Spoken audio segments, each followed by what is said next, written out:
ఇక్కడ ప్రధానంగా 2 అంశాలైతే ఉన్నాయి. అందులో ఒకటి ముఖ్యమంత్రి చంద్రబాబు నాయుడు గారు నిన్న కర్ణాటకకి వెళ్ళటం, అక్కడ అపూర్వ స్వాగతంతో పాటుగా హర్షధ్వానాలు ప్రజల నుంచి. చాలా విచిత్రంగా ఉంది. మన ఆంధ్రాలో ఉన్నామా, ఎక్కడున్నాము, కర్ణాటకలో ఉన్నామా, అక్కడ కూడా ఆయనకు ఆ క్రేజ్ ఏంటి. పైగా పార్టీలకు అతీతంగా, వీళ్ళ ఎజెండాలకు అతీతంగా, కూటములకు అతీతంగా అక్కడ ముఖ్యమంత్రులను కలవటం. ఈ నేపథ్యంలోనే ఈ కర్ణాటకకి సంబంధించిన ముఖ్యమంత్రి గారు కూడా చంద్రబాబు నాయుడు గారిని పొగడతాం అంటే ఇది సామాన్యమైన విషయం కాదు. అలాగే మరో కీలకమైన అంశం, మాజీ ఐటీ శాఖ మంత్రి గుడివాడ అమర్నాథ్ నిన్న ప్రెస్ మీట్ పెట్టి, మరి అది ఎవరికి వార్నింగ్ ఇస్తున్నాడో తెలియదు కానీ ఫస్ట్ హాఫ్ అయిపోయిందంట, సెకండ్ హాఫ్ వచ్చేసరికి దద్దరిల్లిపోద్ది, ఇది ఇంటర్వెల్ బ్యాంకే, ఇక మామూలుగా ఉండదు అని చెప్పేసి అంటున్నారు. సో దాని అంతరార్థం ఏంటి అనే అంశాలపైన మనతో చర్చించడానికి ఖమ్మం కార్పొరేషన్ డైరెక్టర్ శ్రీనివాస్ గారు ఉన్నారు. శ్రీనివాస్ గారు నమస్తే అండి. నమస్కారం అండి. సార్, ముందుగా చంద్రబాబు నాయుడు గారు సరే ఆంధ్రప్రదేశ్లో అంటే ఓకే, పోనీ తెలంగాణలో అంటే ఒకప్పుడు ఉమ్మడి రాష్ట్రం కాబట్టి అనుకోవచ్చు, కానీ కర్ణాటకలో నిన్న మీరు చూసే ఉంటారు, ఆయన అక్కడికి వెళ్ళటం, ఆయన పేరు అక్కడ ఉచ్చరించగానే అసలు మామూలుగా కాదు, మామూలుగా సినిమాల ప్రీ రిలీజ్ ఈవెంట్లో కనుక హీరో రాగానే అంత హర్షధ్వానాలు ఉంటాయి, ఆ రకంగా. దీన్ని బట్టి ఏమని అర్థం చేసుకోవాలంటారు ఆయన విమర్శించేవాళ్ళు? అసలు అంటే కర్ణాటకలో ఒక సమ్ పాకెట్స్ విపరీతమైన క్రేజ్ ఉంటుంది టీడీపీకి, చంద్రబాబు నాయుడు గారికి. తెలుగు వాళ్ళు మూలాలు ఉన్నవాళ్ళు ఉండడం, రాయచూరు బళ్ళారి అటు ఉండేవాళ్ళు ఉంటారు, తెలుగు మూలాలు ఉన్నవాళ్ళు ఉన్నారు. ఇప్పుడు మైగ్రేట్ అయిపోయిన వాళ్ళు వాళ్ళే కాకుండా బేసిక్గా ఉమ్మడి అప్పుడు వాళ్ళు నైజాం స్టేట్లో ఉన్నప్పుడు వాళ్ళు తెలుగు, తర్వాత మద్రాస్ ప్రావిన్స్లో నుండి బళ్ళారి అది కూడా తెలుగు రాష్ట్రాల్లో ఉండేది. అంతా సౌత్ అంతా కూడా ఇంచుమించుగా కలిసే ఉండేది. అందులో కర్ణాటక, ఆంధ్ర చాలా ఫ్రెండ్లీగాను, అవును, లాంగ్వేజ్ కూడా ఒకే భావజాలంతో ఉంటారు కర్ణాటక, ఆంధ్ర. అది కాకుండా తెలుగుదేశం పార్టీ ఆవిర్భావం నుంచి కూడా కర్ణాటకలో తెలుగుదేశం పార్టీకి ఆదరణ ఉంది. పాలకులు కూడా ఏ పార్టీలు అయినా కానీ పార్టీలకు అతీతంగా తెలుగుదేశం పార్టీ పట్ల, నాయకుల పట్ల చాలా అభిమానంగా, గౌరవంగా ఉన్నారు. ఆనాడు రామకృష్ణ హెగ్డే దగ్గర నుంచి దేవేగౌడ గారు, రామకృష్ణ హెగ్డే, కుమారస్వామి గారు, ఎవరైనా సరే. ఇవాళ మన డికే శివకుమార్ గారు అయినా, లేకపోతే సిద్ధరామయ్య గారైనా, వాళ్ళంతా. తర్వాత రాజుగారు ఒక ఆయన ఉన్నాడు మినిస్టర్, మొన్న చంద్రబాబు నాయుడు గారిని కలిసి ఆహ్వానించడానికి వచ్చారు ఒక ఆయన. రైట్. అయితే అక్కడ చంద్రబాబు నాయుడు గారి పట్ల క్రేజ్ ఉండడానికి కారణం ఈ రైతాంగంలో ఆయన కృష్ణా గోదావరి అనుసంధానం, అలాగే పెన్నా కావేరి అనుసంధానం, ఇలాంటి ఆయన చెప్తూ ఉంటాడు. ఇప్పుడు కూడా ఆయన నీటి తగువులకు వెళ్ళలేదు ఎవరికి, పక్క రాష్ట్రాలతో సయోధ్యకే ప్రయత్నం చేస్తూ ఉంటాడు. ఆయన వాళ్ళ తోటి వైరం పెంచుకోలేదు, బాహాబాహీలు ఏముండవు, బాహాబాహీలు వాళ్ళకి ఇబ్బంది కలిగించే స్టేట్మెంట్లు ఇవ్వడం కానీ ఇలాంటివి చేయడం, ప్రజలు రచ్చగొట్టే భావజాలం ఉండదు. నెక్స్ట్ సాధారణ కావేరీ విషయంలో తమిళనాడు, కర్ణాటక ఎంత గొడవలు అయిపోతాయండి. ఈ తుంగభద్ర విషయంలో మనకి వాటాలు ఉన్నా కానీ మనకి ఎప్పుడు ఆ రకమైన గొడవలు ఉండవు. దాన్ని మనకి కాంగ్రెస్ అప్పట్లో ఆల్మెట్టి ఎత్తి పెంచుకోవడానికి చంద్రబాబు నాయుడు గారు మాట్లాడలేదు, అది ఇది చేశారు. వాళ్ళు ఉన్నప్పుడు అదే పని చేశారు. వాళ్ళు వచ్చిన తర్వాత తీసేయాలి కదా, మరి తీయాలి పని రాజకీయంగా ఉపయోగించుకోవడానికి చూసినా చంద్రబాబు నాయుడు గారు ఎప్పుడు కూడా రాజకీయ లబ్ధి కోసం ఈ నీటి జల వివాదాలను వాడుకోలేదు. రైట్. అదొక అభిమానం ఉంటుంది డెఫినెట్గా.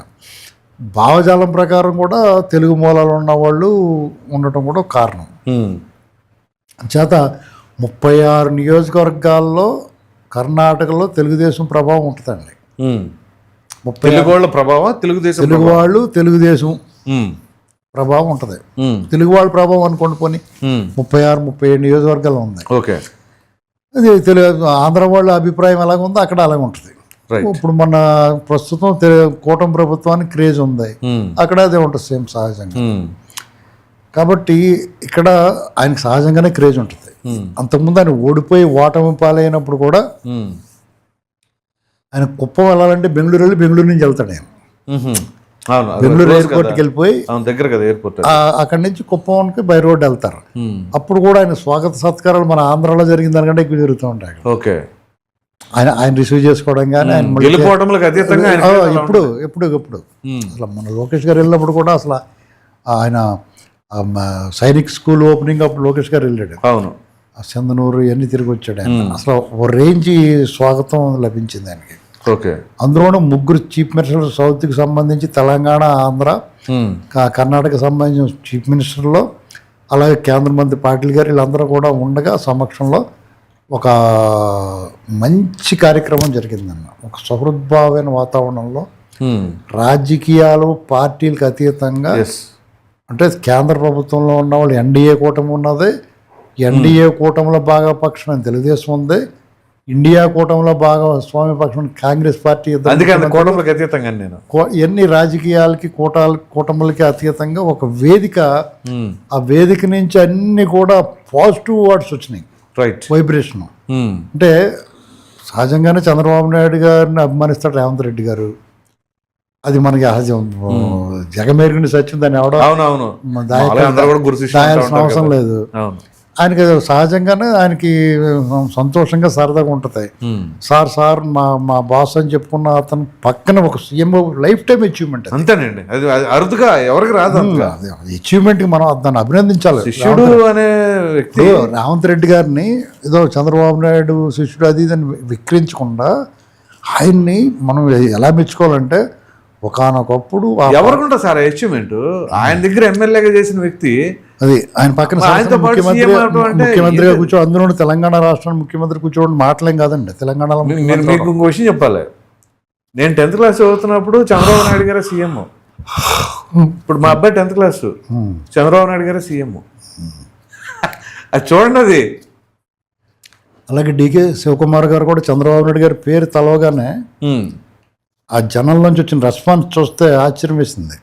అలాగే మన రేవంత్ రెడ్డి గారు కానీ, డికే శివకుమార్ గారు కానీ చంద్రబాబు నాయుడు గారికి పేరు ప్రస్తావించినప్పుడు ఆ ప్రసంగంలో ఆ జనం నుంచి వచ్చిన రెస్పాన్స్ చూస్తే ఆశ్చర్యం, అసలు ఏంట్రా ఎంత క్రేజ్ అనిపించింది. ఇది రాజకీయాలకు అతీతంగా ఇప్పుడు అంతర్రాష్ట్ర జల వివాదాలు ఉంటాయి, ఒకళ్ళనొకళ్ళు అందరు అల్టిమేట్గా ఎవరు మాట్లాడినా ప్రజల కోసమే కదా. రాజకీయాలు చొప్పించకుండా డెవలప్మెంట్, అభివృద్ధి అనే నినాదంతో పట్టు విడుపులతో వ్యవహరిస్తే అందరికీ మేలు జరుగుతుంది. అవును, ఆ వైపుకి వెళ్ళాలని కోరుకోవాలి మనం. కరెక్ట్. ఇలాంటి వాతావరణం కంటిన్యూ అవ్వాలి, రాజకీయాలు ఉండకూడదు. పార్టీలు వేరవచ్చు, కానీ డెవలప్మెంట్ అన్నప్పుడు ఆటోమేటిక్గా అందరూ డెవలప్మెంట్ కోరుకునే వాళ్ళందరూ ఒకటే ప్లాట్ఫామ్ మీదకి వస్తారని అనుకోవచ్చు అంటారా? అంతే. సెంటిమెంట్లు రెచ్చగొట్టి ప్రజల మధ్య విభేదాలు, వాళ్ళు ఎంతకాలం ఉంటారు, విద్వేషాలు రెచ్చగొట్టకుండా ఇలాగ మంచి వాతావరణం కల్పిస్తే రాష్ట్రాలకి మంచిది, ప్రజలకి అందరికీ మంచిది. మనం అంతా దేశం కదండి. అవును, రైట్. ఇది మంచి వాతావరణం, రైట్. ఇక దాని తర్వాత మాజీ మంత్రి గుడివాడ అమర్నాథ్ నిన్న మామూలుగా మాట్లాడలేదండి, చాలా అగ్రెసివ్గా. ఏంటో మరి మీకు ఇంటర్వెల్ అయింది అంటారు ఇప్పటికి. అంటే ఇప్పుడు యాక్చువల్గా 2 years అయ్యి మొన్న 12వ తారీఖునే ఏంటి, ఆ తర్వాత ఇంకో 12 రోజులు అయింది అంతే. ఈ లోపే 2.5 ఏళ్ల కింద లెక్కేసుకున్నాడు. సరే, ఆయన లెక్కలు ఆయన వేసుకొనియండి. ఇంటర్వెల్ అయిపోయింది అంటున్నాడు. సెకండ్ హాఫ్ ఉందంట, సెకండ్ హాఫ్ దద్దరిల్లిపోద్దంట, హీరో విలన్లు అవుతారంట. ఫస్ట్ హాఫ్ అంతా కూడా ఆయన చెప్పింది ఏంటంటే విలన్ది పై చేయి ఉంటుంది, సెకండ్ హాఫ్ వచ్చేసరికి హీరో పై చేయి ఉంది.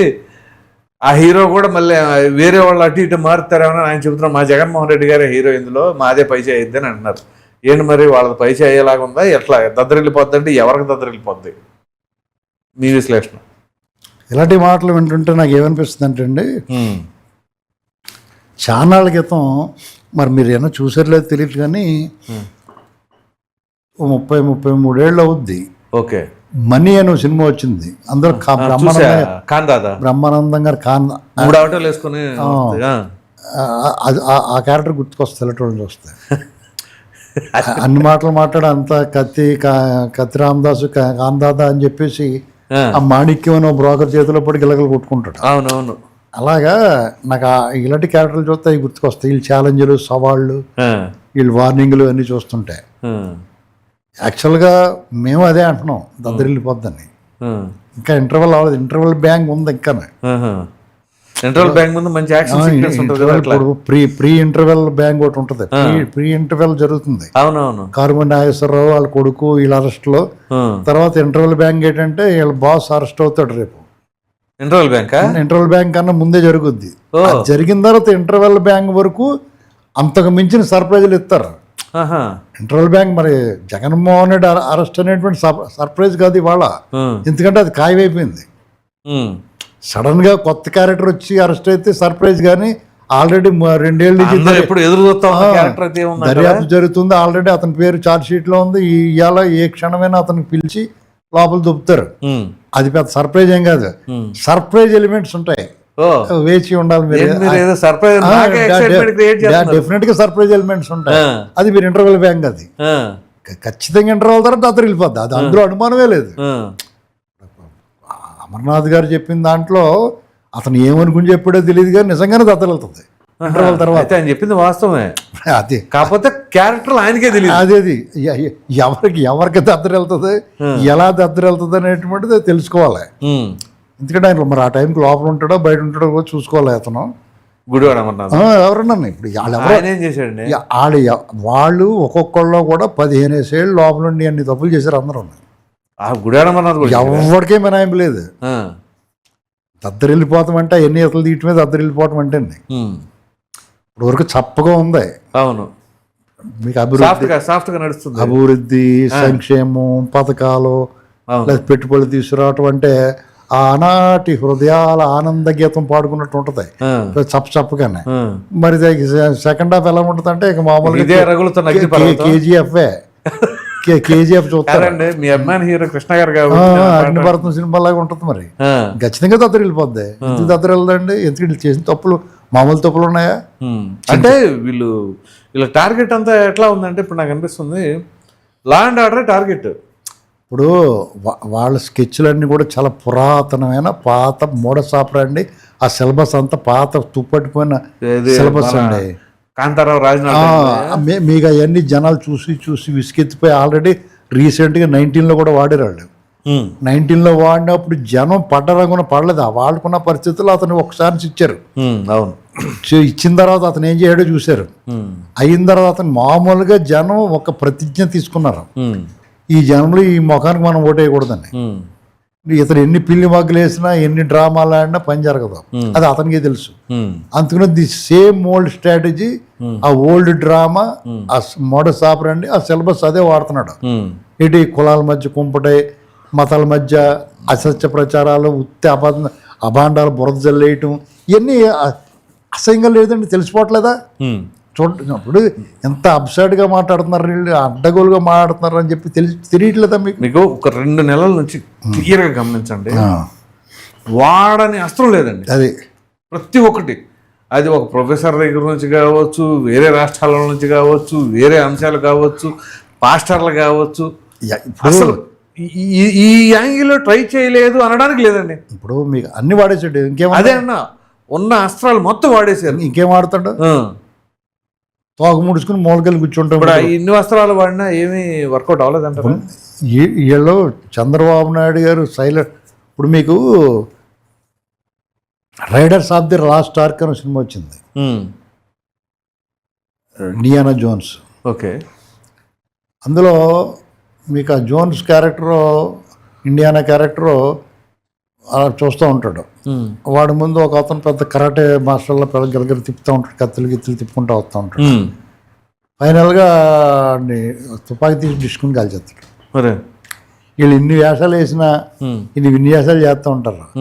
ప్రభుత్వాన్ని, పార్టీని, తెలుగుదేశం పార్టీని, కూటమిని ఇరుకుని పెట్టాలని ట్రై చేస్తారు. ఒక చిన్న వికెట్ తీసి ఆదలు పడేస్తారు. సాయి కృష్ణ విషయంలో అయినా లేకపోతే ఇంకో డిఎస్సి విషయంలో అయినా ప్రభుత్వం చాలా సమర్థవంతంగా ఎదురు. మనకి ఎలా కనిపిస్తుంది అంటే వీళ్ళు పట్టు కొట్టేలేదు కాబట్టి మనకి అగ్రెసివ్గా కనపడతలా. అవునవును, స్ట్రాటజిక్గా వాళ్ళని కుక్కలను చేసి వదిలేరు ఈ ప్రభుత్వం. కరెక్ట్, అధికారులు కూడా డిఎస్సి పైన క్లారిటీ ఇచ్చారు. మీకు ఈ విషయంలో ప్రభుత్వం చాలా 100% పర్ఫెక్ట్గా పనిచేస్తా. అంటే మనకున్న ఆవేశం ఏంటి, ఇలా మాట్లాడడం అంటే రాంబాబు మాట్లాడితే గోడని తొక్కేయాలంటుంది. అది ప్రభుత్వం అలాగే వ్యవహరించకూడదు. అదే అక్కడ ఫ్లెక్సీ నుంచి మొదలైందండి, మీరు కరెక్ట్ గుర్తు చేశారు. మీకు ఇక్కడ గుంటూరులో ఫ్లెక్సీ నుంచి స్టార్ట్ అయింది. మీకు ఫ్లెక్సీ నుంచే కాదండి, వాళ్ళు ఎప్పటికప్పుడు ప్రయత్నం చేస్తారు. ఎందుకంటే ఇంకా పెంచుతారు, ఇంకా పెంచడానికి. అందుకనే దద్దరిల్లిపోద్ది అంటున్నాడు. వాడు బయట ఉండాలి కదా, అది దద్దరు వెళ్ళిపోతే రండి రండి అని అనుకునే లోపల లోపల కూర్చుంటాడు కదా, పంపించేస్తారు కదా లోపలికి. బయట కూర్చున్న వాళ్ళు లోపల వేస్తారు కదా, ఎందుకంటే వాళ్ళందరి మీద కేసులు ఉంటాయి. ఓకే, నీకు జగన్మోహన్ రెడ్డి గురించి బయటకు వచ్చినందుకు లోపలేరు. ఆల్రెడీ వాళ్ళ మీద 100 కేసులు ఉంటాయి. వీళ్ళందరినీ లోపల తప్పిందారు జగన్ వేస్తారు. ఇంకెవడవుతాడు వెనకాలప్పుడు? అట్లాగంటారా? నీకు జగన్ ఏమనుకుంటున్నాడు, నన్ను లోపలేస్తే అల్లకల్లు అయిపోతే తగలేటేస్తారు అంటున్నాడు. ఓకే, వాళ్ళందరూ లోపలేసి తర్వాత ఇతను వేస్తారు. అప్పుడు ఎవడొస్తారు బయటికి? పబ్లిక్ ఎందుకు వస్తారు? పెంట వదిలిందిరా బాబు అనుకుంటా. అంటే మీరు గమనించి వెళ్ళిపోతామంటే అది సెకండ్ హాఫ్. ఒక వారం నుంచి కంటిన్యూస్గా లైవ్లు ప్రతి ఒక్కరు ప్రెస్ మీట్ పెడతా ఉన్నారు. పేరు నాని కావచ్చు, అంబటి రాంబాబు కావచ్చు, గుడివాడ అమర్నాథ్ కావచ్చు, రెగ్యులర్గా డైలీ పెడుతున్నారు. అదేమంటే అప్డేటెడ్ ఇన్ఫర్మేషన్ ఏదో అని చెప్పేసి పెట్టేస్తున్నారు. ఏంటి దాని వెనకాల ఏంటి స్ట్రాటజీ? ఏముండదండి ఇక్కడ. జనాలు అసత్య ప్రచారం ప్రజల్లో ఫీల్ అవ్వాలండి, సఫికేషన్. అవును, కరెక్ట్. దాన్ని ఒకవేళ ప్రజలు ఇబ్బందిగా ఫీల్ అయినప్పుడు అది నువ్వు బాగుందని చెప్పినా కానీ అది నువ్వు ఒప్పించలేవాళ్ళు. నువ్వు ప్రచారంతో ఒప్పించలేవు. కరెక్ట్. ప్రజలు ఆవిడైతే ఇబ్బంది ఫీల్ అవుతున్నాడు. అలాగే ప్రజలు ఇబ్బంది ఫీల్ అవ్వనప్పుడు నువ్వు ఎన్ని చెప్పినా కానీ ఎక్కదు. అర్థమైందా? ఓకే. మీకు ఎప్పుడైనా సరే ప్రజలు ఎఫెక్ట్ అవ్వాలి. ప్రజలు ఎఫెక్ట్ అయితే పబ్లిక్ కి డైరెక్ట్ గా పెయిన్ తగిలితేనే వాళ్ళ రియాక్షన్ ఉంటుంది. అవును, జగన్మోహన్ డిసిషన్లో పెయిన్ తగిలింది ప్రజలకి, నొప్పి వచ్చింది అందరికి, అందుకని ఇంటికి పంపించారు. గట్టిగా తగిలింది. టీడీపీ అయ్యేవాళ్ళు ఇప్పుడు వాళ్ళకి ఎవరికి నొప్పి లేదు, వీళ్ళు అంతకించుకున్న పని చేయాలి. పెయిన్ ఇప్పుడు ఇటు నుంచి ఉంది కదా, వెరీ సింపుల్. ఇప్పుడే పెయిన్ తిరిగి ఎలాగ ఉంది, వైసీపీ వాళ్ళకి ఉంది. ఆ పెయిన్ ఎలాగ ఉంది? పెయిన్ వాళ్ళు అనుకున్నట్టుకి వీళ్ళు ఏం కొడతలేదు వాళ్ళని. వాళ్ళు కొట్టాలి, తిట్టాలి, లోపల కోరుకుంటున్నారు వాళ్ళు. అవును, అది జరగట్లా. ఇది జరగనప్పుడు మనం ఎప్పుడు ఎలా ఇప్పుడు ఉత్తుకున్నాడు ఎలా తిరగబడతాడు ఎవడన్నా? అవును, తిరగబడలేడు కదా. నేను నీ అమ్మ అంటేనే కదా నీ అమ్మ అంటాడు. కరెక్ట్. అయినా ఇప్పుడు వీళ్ళు వచ్చి రెచ్చగొట్టినా కానీ వీళ్ళు అంత వెళ్ళట్లా. ఇప్పుడు దానితో అయితే మీకు అప్పుడు ఏమవుద్దంటే, ఇప్పుడు వాళ్ళు కోరుకున్నట్టుగా కోరుకున్న మొగుడు ఎప్పుడు వస్తాడంటే, ఈ మద్యం కేసు దగ్గర నుంచి ముడిపుతూ మొదలెడతారో వాళ్ళు కోరుకున్నట్టుగా చాలా మంది లోపల పోతారు. అయితే నిన్న ఒక ఇంపార్టెంట్ ఘటన ఒకటి చోటు చేసుకుంది. మరి మీ నోటీసులు ఉందో నాకు తెలీదు. పెనమలూరులో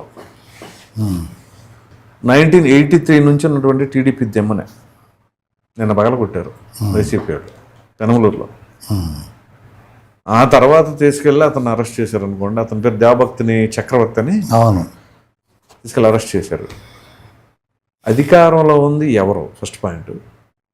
అసలు వాళ్ళకి ఎంత గట్స్ ఉంటే ఎప్పటి నుంచో ఉన్న అసలు టీడీపీ దిమ్మను పగలగొడుతున్నారంటే, అధికారంలో ఉన్న పార్టీ దిమ్మని, దాన్ని ఏ రకంగా చూడాలంటారు?